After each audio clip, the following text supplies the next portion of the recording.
So இன்னைக்கு சூப்பரான ரசமலாய் செய்ய போகிறோம். அதுக்கு வந்து ஒரு பேனில் பால் வந்து ஒரு 1 லிட்டர் கிட்ட ஊற்றிக்கோங்க. 1 லிட்டர் ஊற்றிட்டு அது வந்து நல்லா காய்ச்சினதுக்கப்புறம் ஒரு லெமன் ஜூஸ் ஒரு 4 டீஸ்பூன் இல்லை 5 டீஸ்பூன் ஆட் பண்ணிக்கோங்க.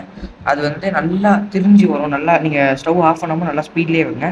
ஸ்பீடில் வச்சா அது கொதிக்க கொதிக்க நல்லா திரிஞ்சு வரும்.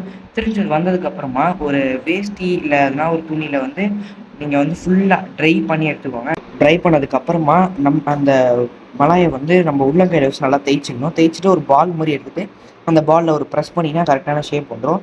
ஷேப் வந்ததுக்கப்புறமா நம்ம வந்து குங்குமப்பூ வந்து சுடுத்தில் நல்லா ஊற வச்சுட்டு அதுக்கப்புறம் ஒரு பாத்திரத்தில் ஒரு 1/2 லிட்டர் பாலை வந்து நல்லா காசிட்டு குங்குமப்பூ தண்ணியை ஊற்றிட்டு ஒரு 1/2 கப் சர்க்கரை போட்டுட்டு நல்லா கொதிக்க விடுங்க. கொதிக்க வச்சதுக்கப்புறம் சாப் பண்ண பாதாமை வந்து நல்லா நம்ம ஆட் பண்ணிவிட்டு ஆஃப் பண்ணிடுங்க. ஆஃப் பண்ணிவிட்டு சுகர் சிரப் ரெடி பண்ணோம். சுகர் சிரப் வந்து ஒரு 1/2 கப் சுகர் போட்டுட்டு ஒரு கப்பு கிட்ட தண்ணி ஊற்றணும். ஏன்னா வந்து சுகர் சிரப் தண்ணியாக இருந்தால் நல்லாயிருக்கும். தண்ணியை ஊற்றிட்டு நம்ம செஞ்சு வச்ச ரசமலாயை வந்து அது உள்ளே போட்டுட்டு நல்லா கொதிக்க வச்சு ஸ்பீட்லேயே வைக்கணும். அப்போ தான் நல்லா வேகும். வெந்ததுக்கப்புறம் ஒரு ஃப்ளாட்டான கரண்டியில் அதை வடிகட்டி எடுத்ததுக்கப்புறம் நம்ம செஞ்சு வச்சிருந்த அந்த பாலில் போட்டுட்டு ஒரு 1 or 2 hours ஃப்ரிட்ஜில் வச்சிட்டிங்கன்னா சூப்பரான ரசமலாய் ரெடி ஆகிடும். இந்த வீடியோ உங்களுக்கு பிடிச்சிருந்தா ஒரு ஃபாலோ தான் தட்டி விட்டுருங்களேன்.